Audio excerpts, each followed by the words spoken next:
सर्ववान्मयम् आङ्गिकम् भुवनम्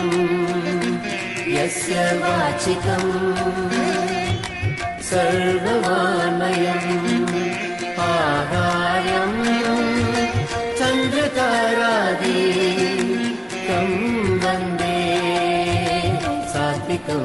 शिवम् आहार्यम् चन्द्रतारादिकं वन्दे सात्विकं शिवम् आङ्गिकं भुवनम् यस्य वाचिकं सर्ववान्मयम्